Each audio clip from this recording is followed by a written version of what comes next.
Welcome to episode 128 of the Search with Canada podcast, recorded on Friday the 10th of September. My name is Mark Williams Cook, and today we're going to mainly be diving into listener Q&A. I was going to do it as I have done before as the end bit of the episode, but we got loads of really good questions, so I'm just going to dive straight into them. I know a lot of you are going to be at Brighton SEO today, and I'm recording this and probably making it back over the weekend.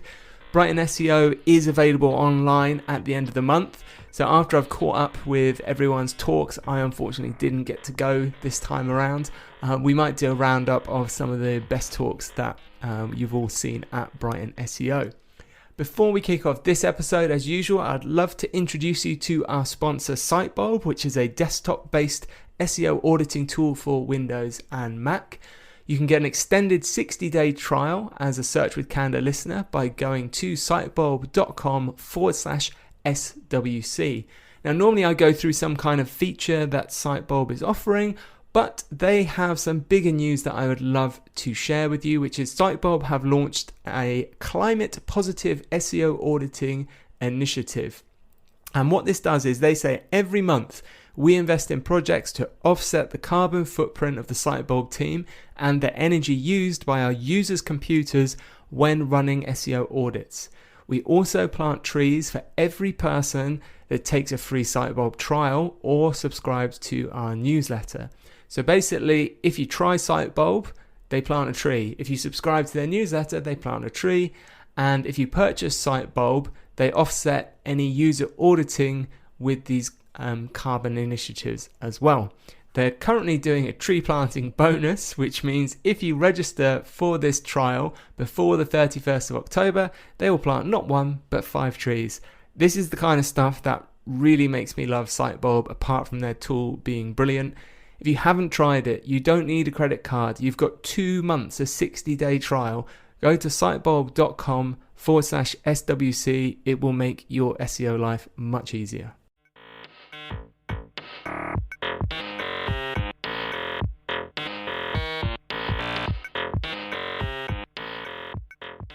We'll start this episode with a little bit of miscellany.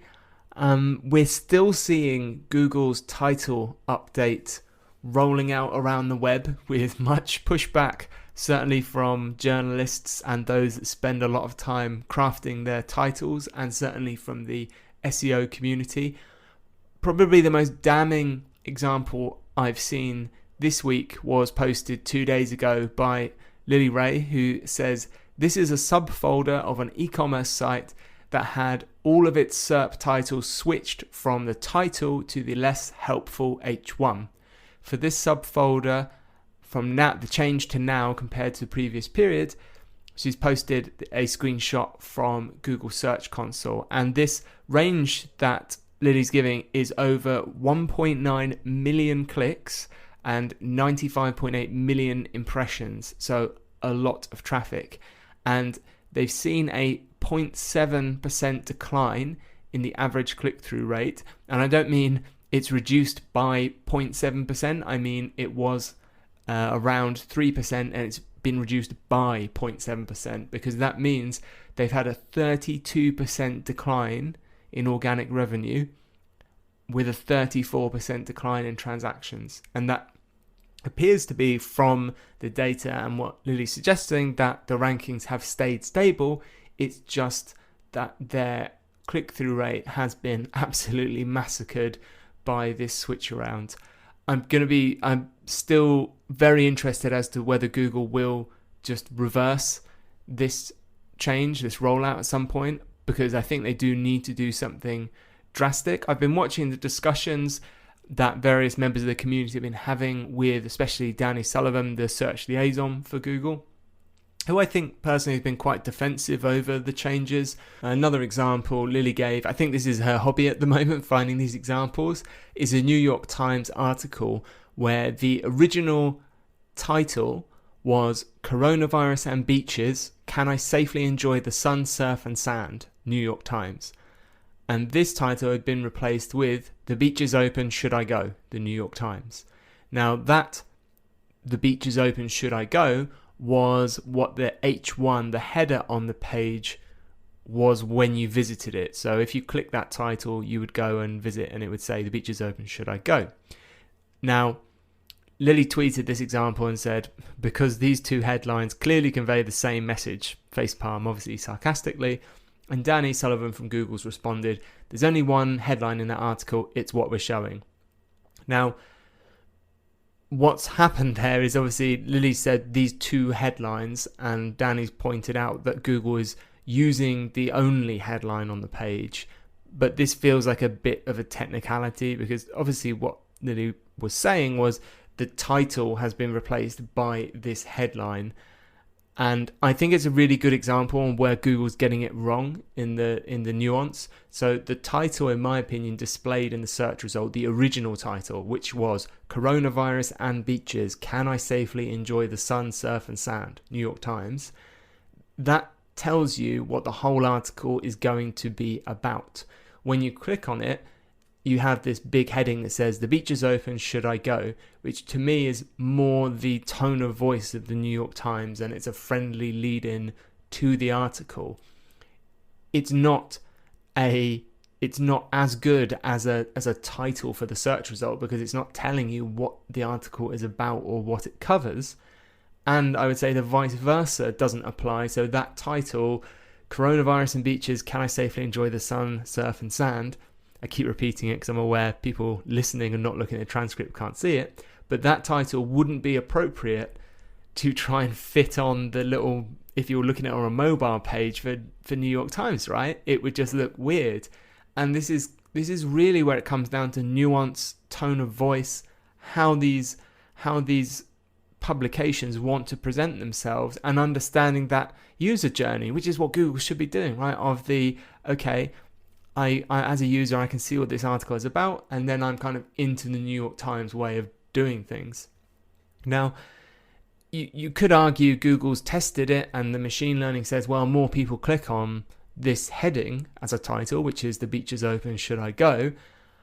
But I'm not sure personally whether that's a good metric to use, because we're just pushing ourselves down towards almost this optimizing for clickbait, which is, I know lots of people have opinions about this as well, this BuzzFeed style of article, which is, there's all the classics like doctors hate him and things like this, and here's 10 of this and number 11 you won't believe. These are all things that have objectively been proven to get people to click, but it's no guarantee what you're going to get at the other end is good. It's usually trash a lot of the time.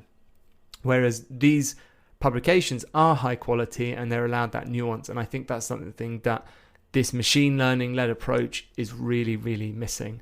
So this debate rages on. Very interesting to see what's going to happen. Drop me a line if you've been massively positively or negatively impacted. I'd always be really interested to speak to people about that. The only other thing I wanted to add into the little miscellany chat before we dive into Q&A was a really interesting tweet by a chap going by the name of Jake. His Twitter handle is JSVXC. I'll link him in the show notes. And he tweeted, discovered this site pumping out AI content at serious scale. Won't reveal the site owner out of respect. And they're targeting low competition informational keywords. They have approximately 550,000 index pages, ranking for 4.3 million organic keywords according to Ahrefs. And they have an average of 790 words per article. And he's posted the Ahrefs screenshot, which shows that it looks like they're getting over 1 million visitors a month in organic traffic, 1.2 million. And the site, it looks like only kind of hit the web in June, end of May, it looks like from this graph. And it's sort of 45-degree angled up to approaching 1.5 million visitors. The domain does have 40,000 backlinks from 600 odd domains. This may well be, as we'll cover later, because it was a drop domain or a purchase domain that had existing backlinks. But I think it's really, really interesting. We've spoken previously before about GPT-3 and generating content and how that's going to fit into the SEO world. We've got platforms now like copy.ai and Jarvis, which can help us write content. Both of those use the GPT-3 API, which is of course restricted in how much text it will give you back in one go, because they want to stop people doing stuff like this and just filling up the web with this type of content. But have a go at them, because they are really interesting tools to play with and can generate some seriously impressive snippets. They can do everything from generating introductions to blog posts, they can caption Instagram pictures, they can write ad copy for you, they can do titles, they can surmise an article to bullet points, they can write an article from bullet points. It's really interesting seeing where this is going and where the fit's going to be between people writing content being assisted by AI and AI just actually writing it. What this case study proves is what we've been saying now for a few months, which is all of these latest Google updates over the last couple of days, from BERT, from MUM, from domain diversity, from passage indexing, are improving their capability to find this long tail of search demand content from different sites and rank it, meaning that more of that long tail stuff is being picked up, hoovered up by search engines, meaning if you can produce it at scale, there is definitely a bigger in, I think, than there used to be. It's less about head terms, it's less about links, and it's really, the pendulum has swung, and I think that's a really good case study of this. But I'll link to his tweet, have a look at it. I might do an episode specifically on those tools as well, because I do find them really interesting, especially talking to affiliate marketers and what they're doing with them.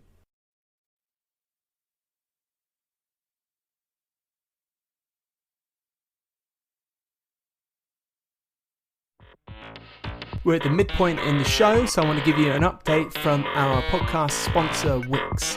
You can now customize your structured data markup on Wix sites even more than before. Here are some of the new features brought to you by the Wix SEO team. Add multiple markups to pages. Create the perfect dynamic structured data markup and apply it to all pages of the same type by adding custom markups from your favorite schema generator tools, or modify templates by choosing from an extensive list of variables. Easily switch between article subtype presets in blog posts, and add quick link for structured data validation in Google's rich results test tool.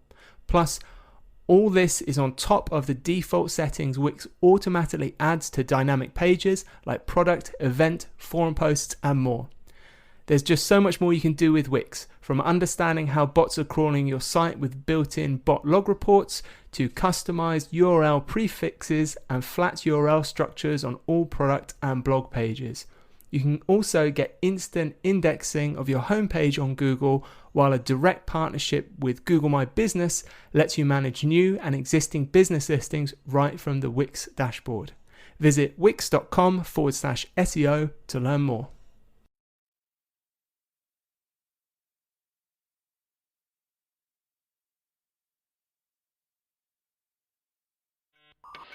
Okay, we're going to do some listener Q&A. I asked you what your SEO questions were, and I said I would do my best to try and answer them for you. So I will caveat that some of these things may just be my own opinion, but I'll do my best to give you kind of factual answers where possible.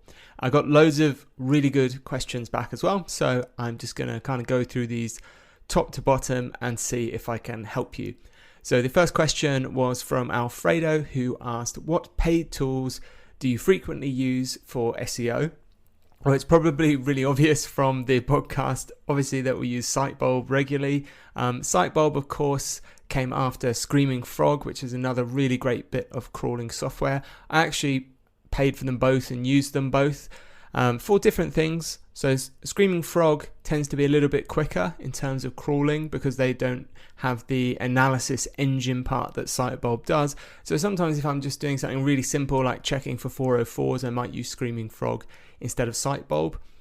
I use a couple of cloud-based tools as well. So depending which sites I'm working on, Little Warden, Content King, or a mix of both. So Little Warden I mentioned a few times before on the podcast. We actually did an interview with Dom Hodges, otherwise known as the Hodge, who made Little Warden. So I'll link to that in the show notes at search.withcandor.co.uk if you want to hear a bit more about Little Warden and where it came from. But Little Warden's really great tool for patrolling and automating the boring stuff, which is, domain expiries, SSL stuff. And recently they've put in there as well Core Web Vitals monitoring. So it does loads of things that otherwise get missed. And actually, I had my most popular kind of tweet this week was actually about Little Warden, that they saved Hacker News from going down. So if you don't use it, Hacker News, a really popular site, and their SSL certificate was about to expire. The renewals were going to somebody's email address that they weren't monitoring, that had left. And Dom had been smart enough to set up monitoring. He kind of monitors just a load of big sites, and he monitored Hacker News and then got them to made them aware of it and got them to renew their cert. And they did a little thank you post, which is brilliant advertising for him. And I think they actually ended up with a subscription as well. So Little Warden, really vital tool for the kind of SEO toolkit. Content King I mentioned as well. I've mentioned it before. That's more of a kind of ongoing content SEO change monitoring tool that we use on specific clients.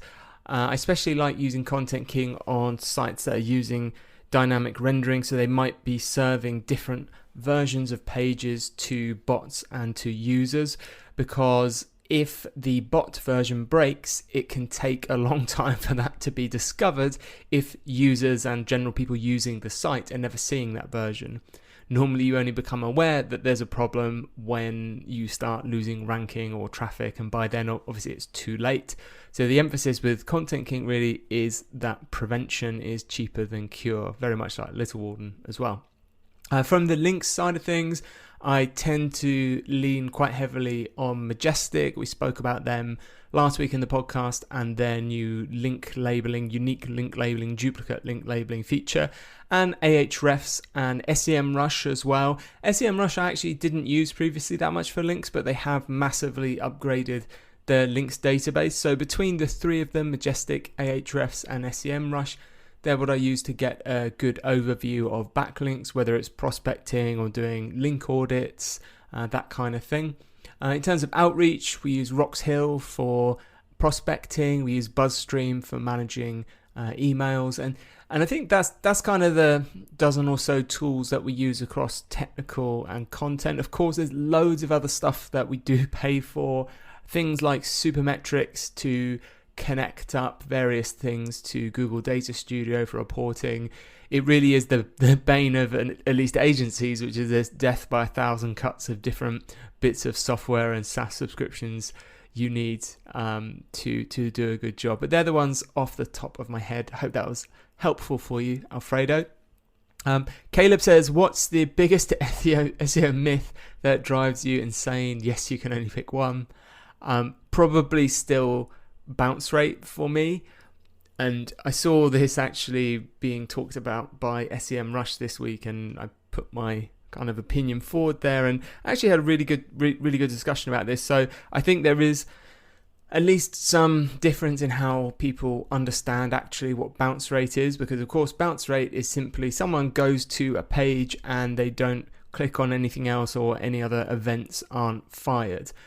And the reason I say universally you can't say a low bounce rate is good is because Google's targeting itself around this whole time to result and minimal user friction. So if I do a Google search for, how to use your product or how to change a battery and such, Google finds me the right page. I go to that page, I spend 5 minutes reading information, get exactly what I need, and then I leave. That's technically, with a default configuration at least, a bounce. But it represents an almost perfect user journey in that I searched for something and I got the exact information I wanted. Now, the conversation I had was quite interesting on Twitter about this, as people were suggesting, well, maybe then we should be setting up tracking to fire events, of course, when people scroll or when they've spent a certain amount of time on a site, so that they're engaged and we don't count that as a bounce. And I think that's great. That's really important to take that into consideration. I still don't think that's directly a ranking factor, and this sometimes gets confused and mulched in with things like people bouncing back to the SERPs and redefining their queries. And I think that's the kind of information maybe that Google is using, because it's a good indication they're not serving quite the correct search result, or that they've misjudged the intent. But just plainly saying low bounce rate equals better ranking, I don't think is true. And I find it quite frustrating that that gets perpetuated as something everyone should universally aim for. Cool. Janos asks, which is the best way for a young marketer to start learning SEO? So if you're not working in SEO, I don't think there's anything nowadays to stop you experimenting on your own sites. You can get stuff set up, whether it's on something like Wix or WordPress or whoever. It's very simple now to get a site up and running, to start doing your own experiments, to start blogging, to start an affiliate site. If anything, the problem you have is there's too much information out there, and it's marketing information, so a lot of it comes from marketers. Marketers are good at marketing themselves, and generally they'll be more interested in extracting value from your intent to learn than they will be from helping you learn. So you just have to be very careful that the thing you're reading it because it has value and not just someone wants to get clicks. So I'd recommend asking around and maybe seeing if there's some free courses you could do, attending online, even things like Brighton SEO. There's some really good talks from some people that have been there, done that, and really know what they're talking about. And just becoming involved in the community. A lot of the SEO community is on Twitter, but there are great Slack groups as well. There's subreddits on Reddit like Big SEO that, again, you can talk to people working day in, day out on it. But certainly start building your own sites, experimenting, get that fundamental knowledge. There's also things like the Google Hangouts you can join, and you can get information straight from the horse's mouth. Doing all those things should easily get you into a position where you can get a junior role and then start getting some real hands-on experience with clients. I have a long question here, and therefore, for transparency, this is actually from a client, but I will answer it as if it isn't, because it's a very detailed question. He says, and this is from Lee, he says, I know I could just call you and ask, feel free to, Lee, but I'm keen to know what you would say publicly. If you're a business with hundreds of potential products and a saturated market with massive players dominating, how would you approach carving out your own SEO strategy without breaking the bank in terms of actual activity, but also in terms of resource? So there's a lot to unpick there. It's a little bit that question, I feel, trying to have your cake and eat it, because in one hand we're saying saturated market, lots of competitors, massive players, domination, and we want to win, but we want to spend the minimum amount possible. So those two things normally aren't compatible.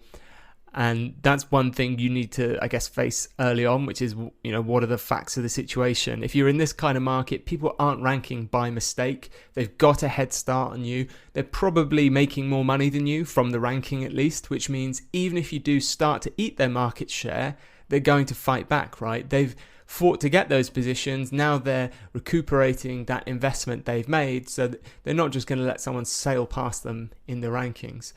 I think an interesting question before we get onto the SEO stuff is actually just the business consideration of, has intent shifted for the things you want to rank for, or those types of businesses? Because you may have competitors, but they may be serving a slightly different slice of user intent. And I know Lee will know what I mean by this, but for everyone else, I think, for instance, something like car insurance is a great example.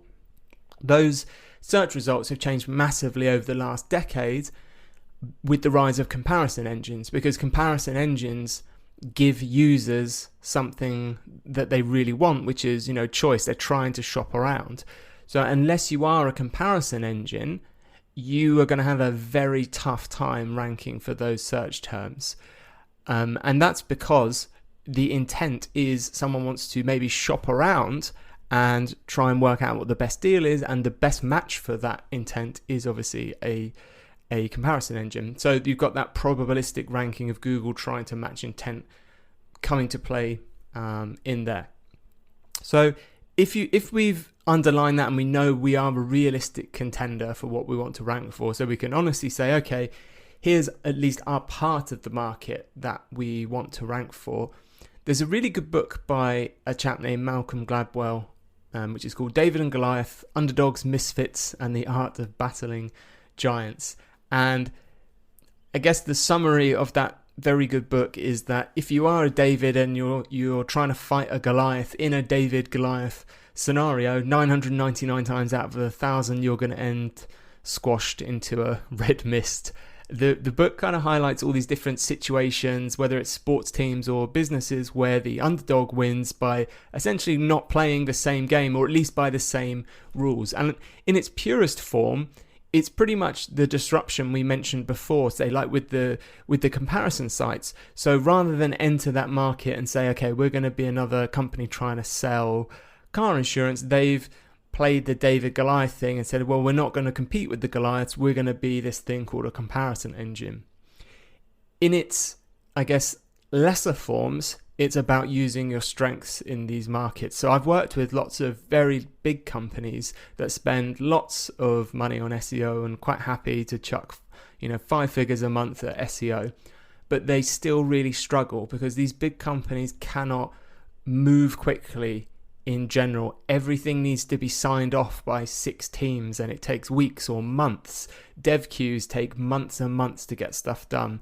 They will rarely do sign off anything that's kind of in any way daring or interesting because it's maybe off-brand, or the way those companies work, everyone's got their own fiefdom. They're trying to hit their own KPIs for their career progression, and they're missing the heart of marketing, which is about being relevant and interesting and on point, because we have to deal with the fact that consumers are quite apathetic nowadays to a lot of brands and blind to a lot of marketing. So they regularly hamstring themselves. And even in smaller companies, we find they tie themselves up with meaningless KPIs because they don't trust the process of SEO. So we understand that we need to do these technical things, and we understand that we need content and we need links.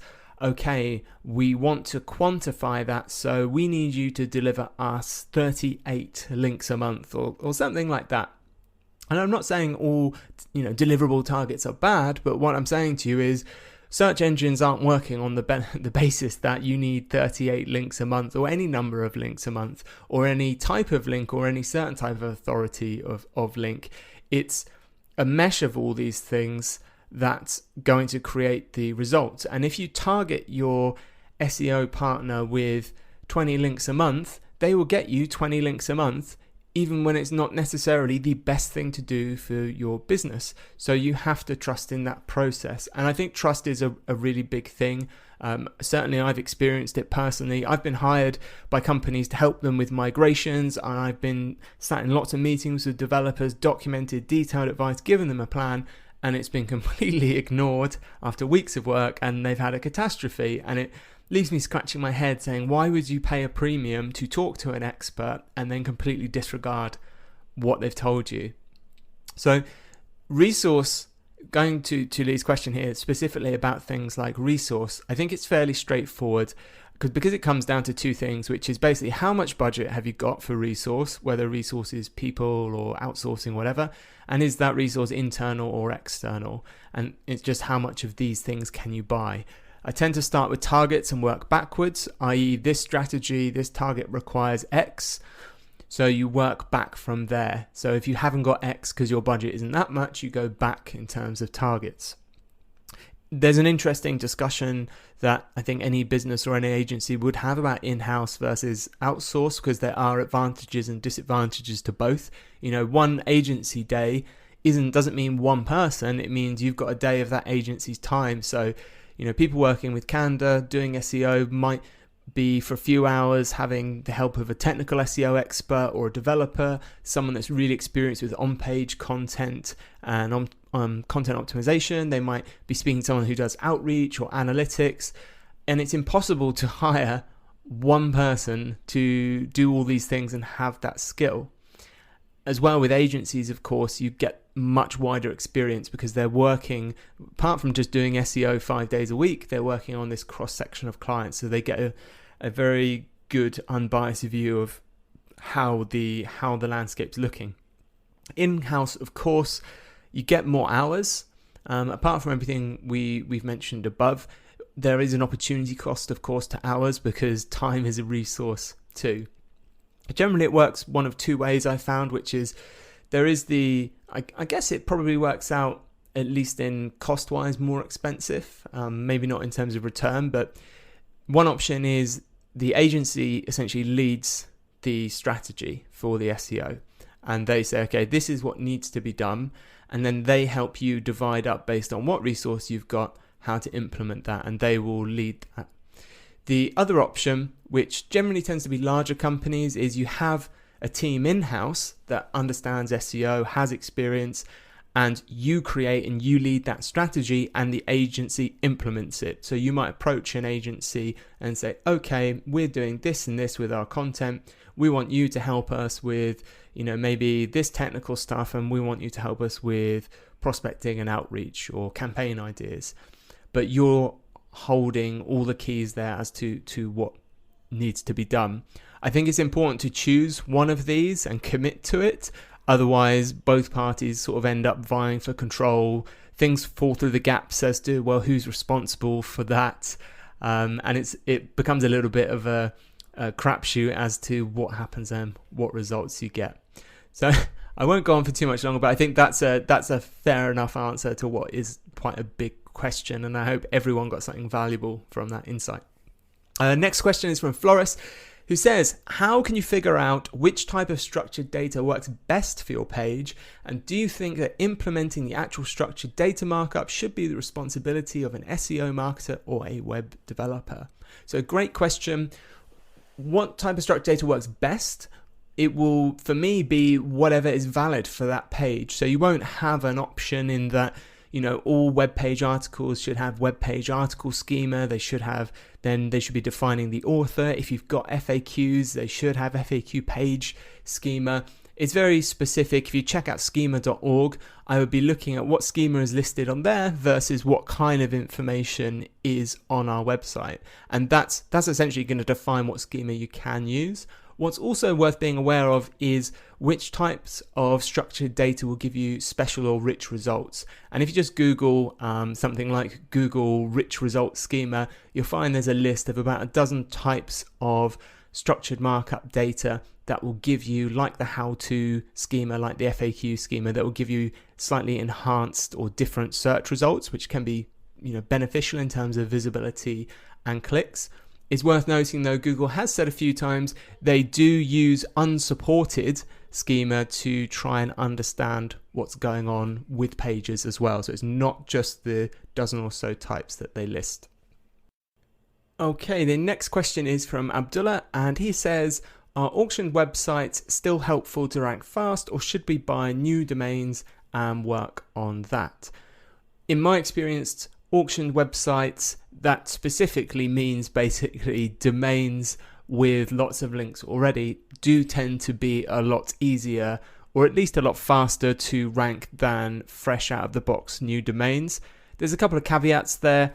It does need to be related. So you can't buy, say like a car domain and then try and start a Magic the Gathering website or something completely different. It has to have relevant links, and it had to have relevant content and relevant ranking for the same topic.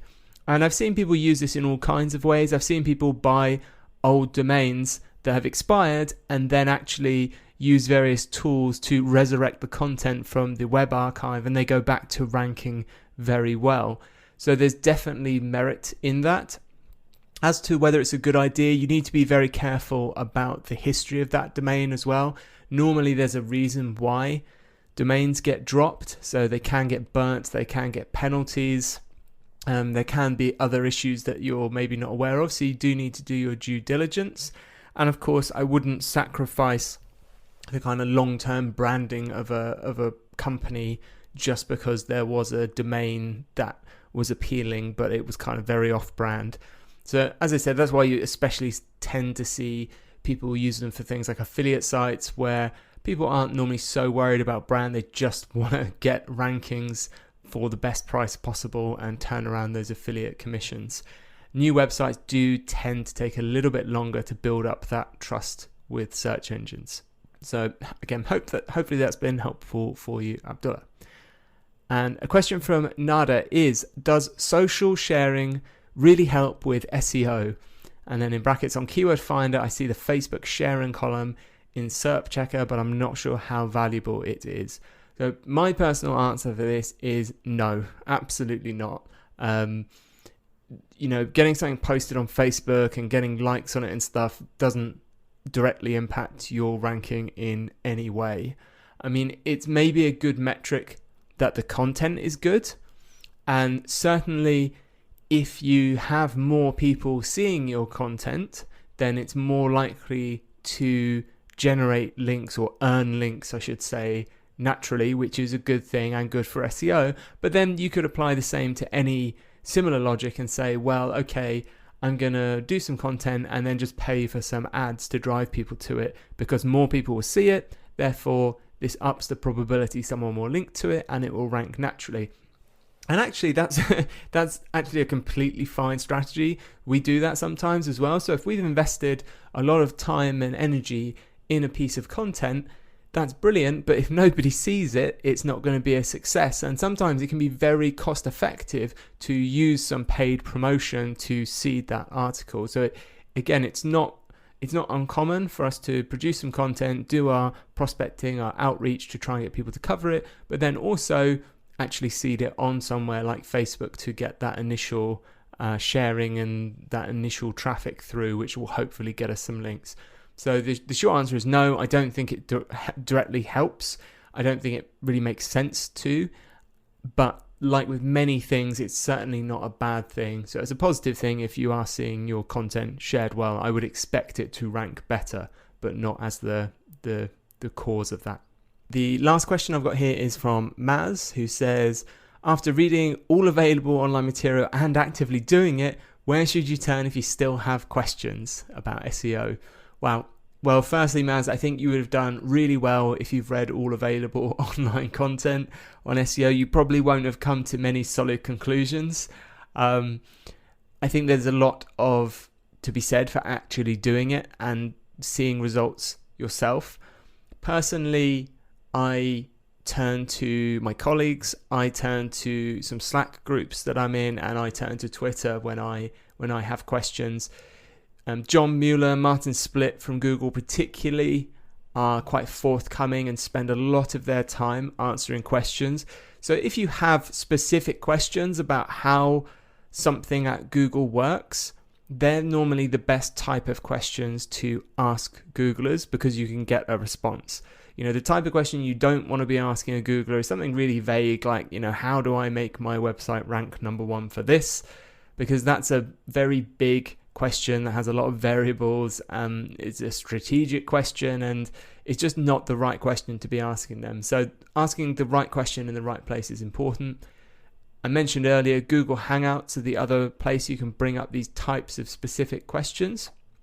If they're more strategic questions, perhaps you can talk to people you've built relationships up with on Twitter. And I mentioned about Reddit as well, has a couple of bigger SEO communities, and certainly there are these Slack groups that you can get involved with. If all else fails and you still have big questions, then there's nothing wrong with actually just engaging with an SEO agency, a freelancer, if you need big bits of help to get that second opinion. But if you are working in SEO, do communicate with the community. Generally, they'll be very helpful. Certainly, I've had people that I've reached out to with specific questions before, and in return, anytime I can help them out, I'll do that as well.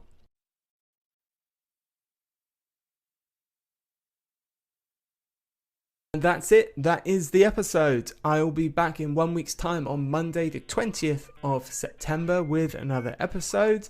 I hope everyone that went to Brighton SEO had a wonderful time. Really looking forward to being able to catch up with some of the decks and talks that I missed.